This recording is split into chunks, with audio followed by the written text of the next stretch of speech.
on in, grab a seat. Welcome back to Rooted Vines. Thank you so much for joining us. We have a great conversation piece today. And for those who are new and you just stumbled across and found this video somehow, welcome. All right.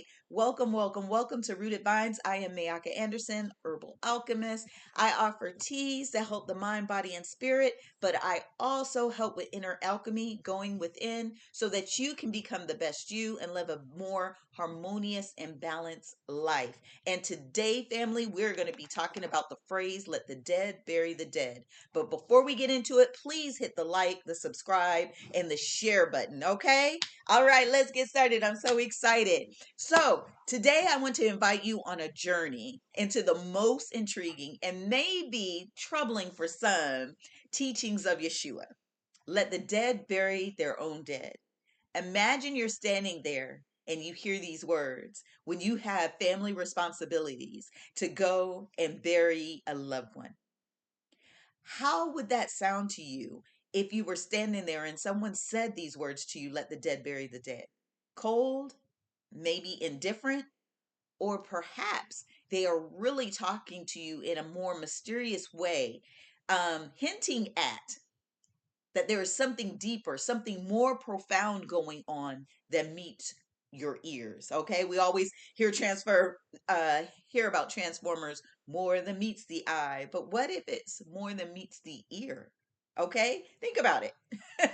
To understand this, we need to look beyond the literal meaning. We need to dive deeper and not just hear the words that the English translations capture, but we have to dive into the hearts of what that actually means to truly live, to let go of all the things that no longer serve us, and to honor the life we are called to. Let's ask ourselves this question: what might it mean to let the dead bury the dead in our own lives? In the Gospel of Matthew, Yeshua encounters a disciple who wishes to follow him, but he asks to go bury his father first. He has some responsibility. He has some customs and traditions that he has to follow because his father has passed. And Yeshua tells him, follow me and let the dead bury the dead. Like, don't worry about that. That right there is not important. You doing that is not going to fulfill your life. It's not going to help you. It's not going to add value. So why go back to bury that which is dead, which is lifeless, right? Now, at face value, this sounds kind of harsh. And it sounds dismissive of your family bonds, your traditions, your responsibilities that we have when someone passes away.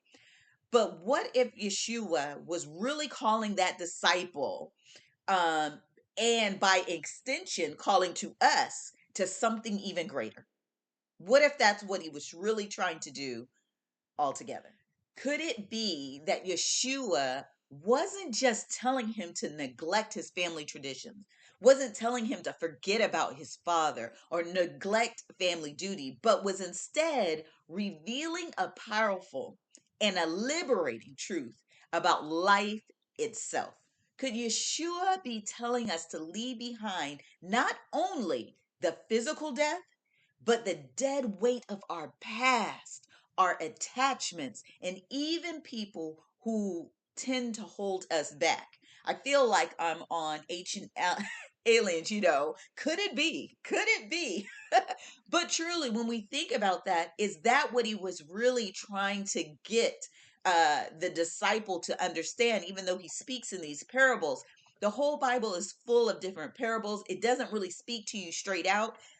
It's based more on a mythological thing, not saying it's not true, but what we're saying is that everything is coded. You must really understand by study what it is really saying, because it's based really on a metaphysical level, the Bible. So we don't want to take everything at face value. There's a lot of digging to do to find yourself. So as we talk about this subject, let's pause here for a minute, because I want to ask you, what attachments in your life are holding you back?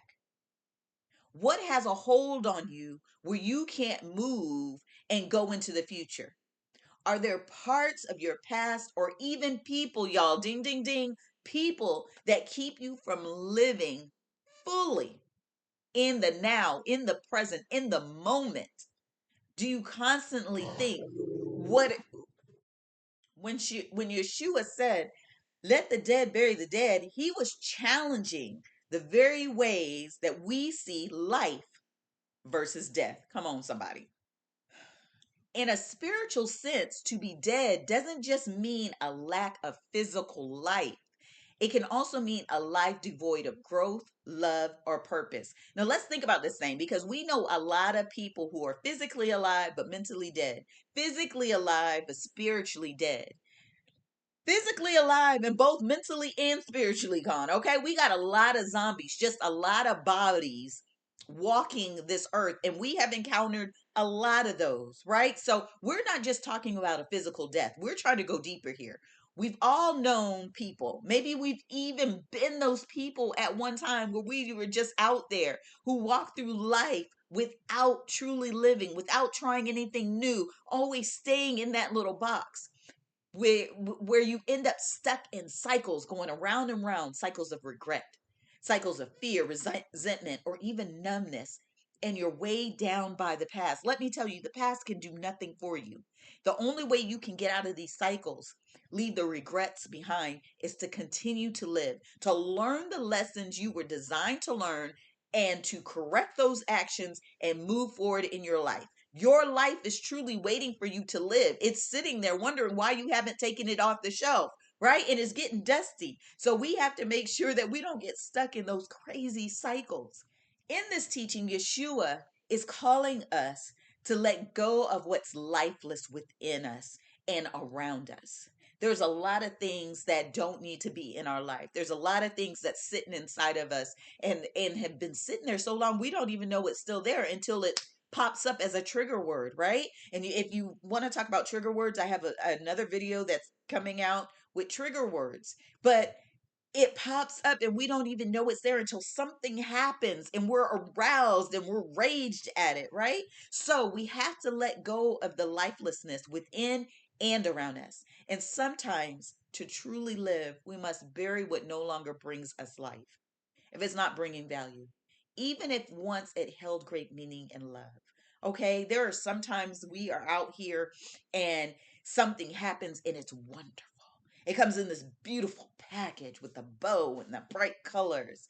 But over time, as we untie the bow, as we take the top off and we go through all these peanuts, we get down to the bottom and we find out it's junk. There was no substance there. We thought we needed it. We thought we loved it. We thought we had to hold on to it. And we find out it was never for us. We never looked at the tag. Our name wasn't on it, right? We just was so excited to get it and thinking that it was going to give us meaning. It was going to be the answer to our prayers. And it was junk at the bottom. We have all been there. We've all been duped. To cling to the past, to mourn indefinitely over things or people who cannot bring us forward, is to choose stagnation over life. Listen, we have a choice. We get to decide. And a lot of us decide to keep people who are lifeless, who are full of mess in our lives, and it starts to rub off on us. Where they say one rotten apple in a bunch can ruin the whole bunch. That's what happens. Or we continue to choose the wrong things. We don't think things out because we're so reactionary. We just pick a choice and think it's going to work out. It doesn't work like that. We have to internally go in, internally take apart and put back together that thing so we can see, was this made for us? Was it built to last? And that's the way that we should live our life, on a more philosophical, that ain't even a word. That ain't it, girl. More more on a with philosophy, right? Thinking on a philosophy level where we question things, where we ponder things, where we take time out to see if things are really necessary or if they're really for us. Because 9 times out of 10, they're not. We're always grabbing at things, anything that comes. Me, because we have that entitled type mentality that we think all of it comes and we got to grab all of it. No, you grab the things that really resonate with you at that moment, at that time. The rest will go away. And if it's meant for you to have, it'll come back in another cycle for you to grab it when you are ready for it. But we get into a lot of things that we are not ready for, not prepared for. And then we sit here and wonder, what happened? Why didn't it work? Now, on a metaphysical side, right? Life and the frequency of energy, I want to take it just a little step further, okay? In the realm of metaphysics, okay, we learn that energy flows where attention goes. What are you giving your attention to? What are you answering to? What are you signing contracts and agreement with? Because when we pour our energy into things that are lifeless, listen to this. When we pour things, when we pour our energy into things that are lifeless or have no possibility, zero possibility of growth, we trap our own selves in the same frequency as that which is already dead. Y'all, I done said something there and y'all don't even know it. Look, pouring your energy into something that is lifeless, that has no possibility of growth, but you keep pouring in, you trap yourself on the same frequency as the dead. And you're wondering why things are not growing in your life. You're wondering why you can't move forward because you are relating, you are going back and forth in the realm of the dead, and nothing is going to grow there. It is done, it is complete, it is finished over there. You are trying to live a life in the cemetery, and it does not work. The cemetery, as William Donahue would say, is the junkyard. People leave their bodies there and they go. And yet you're still over there trying to attend to the dead, the things that have no possibility to help you, to support you, to get you there.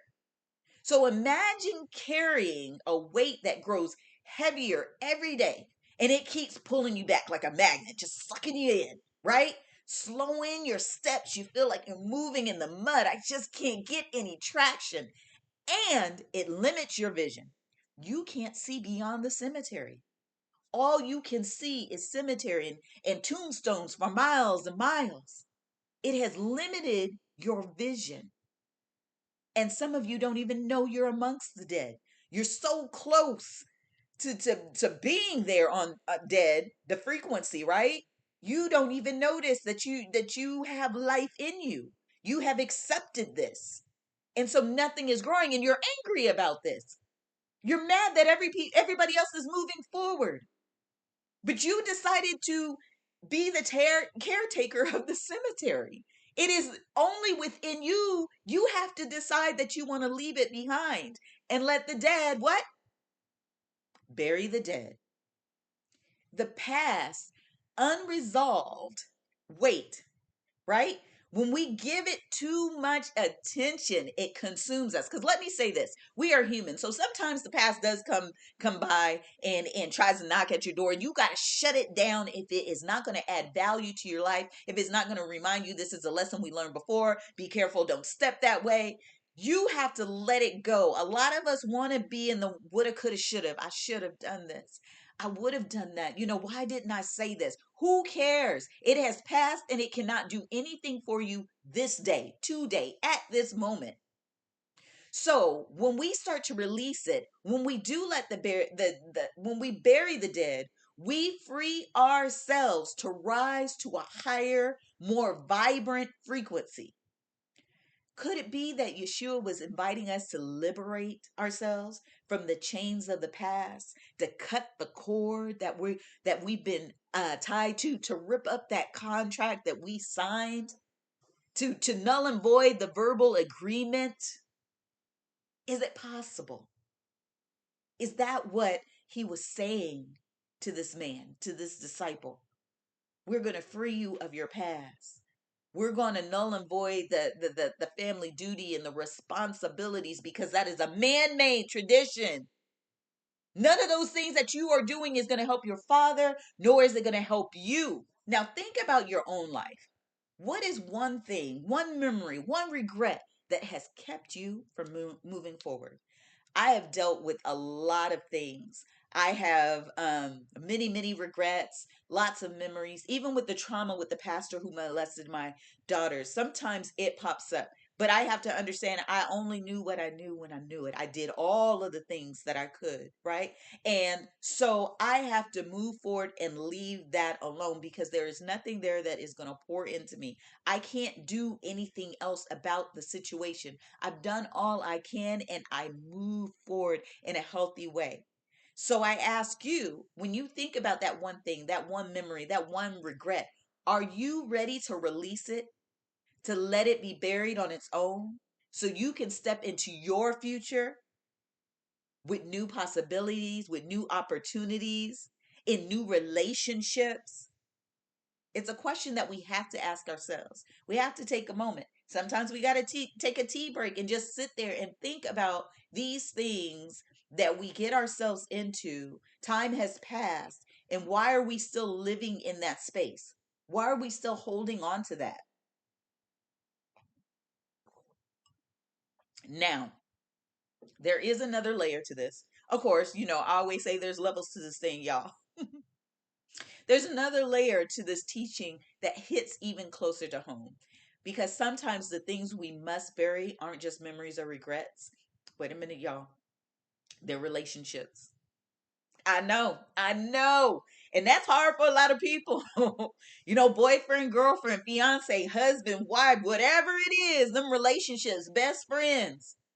Those relationships will get you every time. Now, we all, come on, if we're truthful with ourselves, we all have people in our lives who remain tethered to the past, who just plain out won't grow, resist growth, resist change, and they drain our energy rather than uplift us. And for the life of me, I don't know why they won't come out of the past. They are comfortable there. There, they know the past. They have analyzed the past inside and out. They have dissected it, put it back together. That is their joint right there, the past. They got it. They even treat you like the past. They don't even get to know the new you. 20 years have passed. You ain't even the same person, but they only see you as the person back there in the past, which hinders your relationship while it still hinders their growth, right? And though it may sound harsh, I know it sounds bad because I got some family members I got to do this to, and I feel bad for them because they can't live to their fullest. They're not living up to what they should be living up to. Sometimes to honor our journey, honey, to honor your own journey, we have to let them stay where they are. Everybody can't go. Everybody can't go. And it's just sad that sometimes the people that got to stay is in your family, and sometimes they're the closest to you. But there's nothing you can do. You can't outlove someone more than they love themselves. You can't want more for someone else than they want for themselves. Until they get to that point, there is nothing you can do. And it is sad, but it is what it is. Now, I'm going to say this. This does not mean that you abandon them without compassion, right? It means understanding that everyone has their own path, and not all the paths out here are meant for us to travel together forever. A lot of our problems is people come on our path, even our family members. We think family, blood, we got to stay together. That is not true. Family is like minded people. People who think alike, that is family. Otherwise, we're just tied by blood, but that doesn't mean anything, right? We just came in this world and we're just related to someone. Like minded people, it is your true family. And that's sometimes you have to make your own family. So we want to keep our compassion and understand that there are paths, and some people are taking paths that look totally different from ours. But I tell you, when you respect that they're on their own path, you can respect and love them from afar, no matter who they are, no matter what their beliefs is, no matter what their political stance is. You can love them from afar and continue to grow. A lot of people come in your life and they were like 5 minute people. They were only supposed to be there for 5 minutes. They were supposed to drop off a message and go on. And here you are grabbing them like, oh, you're my best friend now. Now we're going to date. Now we're going to be. That was a 5 minute person. And you wondering why your life looks like hell. They were never supposed to be there for 10 years. Let them go. Let them go, honey. Stop putting them in the chokehold. Let them go so that the people who are meant to be there forever will be there. Yeshua wasn't asking his disciple to lack love, but he was asking him to choose a greater love, one that transcends the need for control or constant attachment. Look, you have to learn to sit by yourself sometimes. A lot of people I see on Facebook be like, I'm so lonely on this awakening journey. It's supposed to be lonely because you are just now coming into a space where you have to learn about you first. You cannot get a spiritual awakening and not know who you are. The Bible says, love thy neighbor as you love yourself. How can you do this if you don't even know yourself? So, or if you fear yourself, you're scared to sit by yourself. What are you doing? Feeding yourself fear. So instead of loving your neighbor, you fear your neighbor. You haven't dealt with what happened when you were younger. So you have this trauma and this anger. So instead of loving thy neighbor, you're angry at your neighbor. You want to commit violence inside. Maybe you're suicidal, have suicidal tendencies, but you don't really know it. So instead of loving your neighbor, you want to kill your neighbor. It all deals with self. We are on stage and we present to the world what is really inside of ourselves. But the thing is, we think it's the audience. We think it's the audience making us act the way that we do. But we have written our own script and we play it out on this stage, and it is not the audience, it is us. But if you do not know who you are, you will be embarrassed for yourself and want to blame everyone else for your problems. So sometimes we must accept that the people we care about may be choosing a different journey. And let me tell you, it's okay. And letting them be, in letting them be, we actually show them and ourselves the greatest respect. Like, I'm going to go and do that. But understand that I got to set up boundaries because I can't allow trash to be at my front door. I'm going to sweep around my own front door first. I can't allow those type of things, those type of people to be around me because I'm still on my journey. You never get off your journey. The journey never ends. You are constantly growing every day, and you cannot afford to be around people who are not going to uplift. This world is hard enough. Why surround yourself with people who are not going to help you? People who manipulate, people who do sneaky stuff or talk about you behind your back. I don't care if I have haters. I'm not looking for haters because I'm too busy on my journey. This is some hard work. This is some deep digging, deep diving on myself every day. The questions that I have to ask to become a better person, to understand other people. Because the more I understand me, the more I understand you. So ultimately, letting the dead bury the dead is about faith. Faith that by releasing what doesn't bring life, we create space for the new. Have you ever cleaned your closet? I cleaned my closet not too long ago because I had so many clothes. It like our whole closet system broke. So we had to, it was ridiculous. So we had to build out a new closet. But in that, I took out a lot of stuff that I did. I mean, I had piles of stuff that I didn't need. I haven't worn in years. I don't know why I was hanging on to it. But what it does is by the time I was done, I had room for new clothes. Don't tell my husband that, right? But we create space for new. If you're always holding your fist so tight, nothing new can get in there. You're not letting anything come. But more importantly, you're not letting anything go, right? So the vibrant, the unknown, it's about trusting the future. We're stepping into to something more richer than anything that's beyond us. Do you understand? There's the great beyond, and who knows what's out there. That's why we got to keep pushing and keep going. Zuri, don't start, please. Zuri, yeah, I'm recording. Ooh, so many of us, and I've been here, feel trapped by the circumstances, but by our reluctance, our own reluctance to let go. We are not stuck. We're just choosing not to let go of things. And so you feel like you're stuck in the moon. Could it be that by releasing the dead weights, we're not just choosing life, but we're honoring it in its fullest? Look, I can be a buoy out there on the water, right? Doing fine. And then somebody comes and they hook an anchor to me. I'm going to go under. A buoy is made to go up, but if that anchor is heavy enough, it's going to drag me under. I cannot position myself to have an anchor be put onto me, right? So we have to understand that we want to honor ourselves by monitoring who, what, when, and where we are, so that we don't mistakenly have this heavy weight attached to us. Let's just ask. Let's get serious. Grab your tea, because I need you to think about this. I need you to go into a quiet corner. What are you afraid of losing if you let go of the past? What can the dead do to you if you let it go? What if letting go could lead you to something greater than you've ever known? How many of you seen that little cartoon where the little girl, she's standing with her little tiny bear, and either they'll have a Santa or they'll have Yeshua there, and they'll have a huge bear behind the back, and it's motioning like, "Give me the little bear because I have something great for you."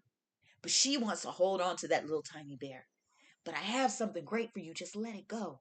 Just let it go. You're not going to be empty handed. You're not going to fall. You're not going to struggle. Things aren't going to go away. I got something great for you." But she's terrified because this is the only thing she's known. This is what she has right now. And if you take it away, what will I have? Because I can't see the teddy bear behind you. That is what this is all about. You have to risk giving it up so something great and big and what you've been waiting for can come in. Because some of the things that we want can't come in because the things that we're holding on to, they don't equal. They're on different frequencies. Do you understand? You have these different frequencies and they're not attracting each other. So you got to let it go so the new things can come in and help build you and take you where you want to go. Your new vehicle is waiting. Just step in the car so we can go already. So, let the dead bury the dead. This isn't a statement of cold indifference, dear hearts. Understand, it's a profound call to life. It's a profound call to life, to freedom, to sovereignty, to release. Okay? When we hold on to what no longer serves us, listen, y'all, our past mistakes, the hurt we've endured, the betrayal, the grudges that we keep, and even people who aren't choosing life alongside us, we're not choosing life fully. Okay? That's when we hold on to these things. We can't choose life fully. That doesn't work. I want to say it's an oxymoron, but it's not a word. So, but it doesn't work. That's all I want to say. It doesn't work. To live deeply, we must be willing to let go deeply. So grab your tea again today, because I want you to ask yourself, what are you ready to bury?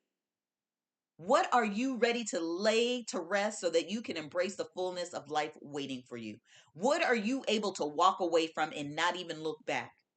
What might life look like if you chose this day, this moment, to truly just live here, right now, in the present, unburdened by the weight of the past?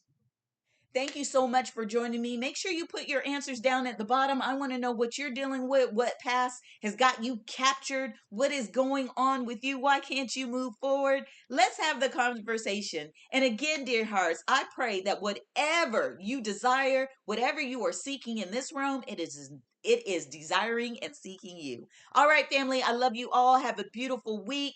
And until next time, bye.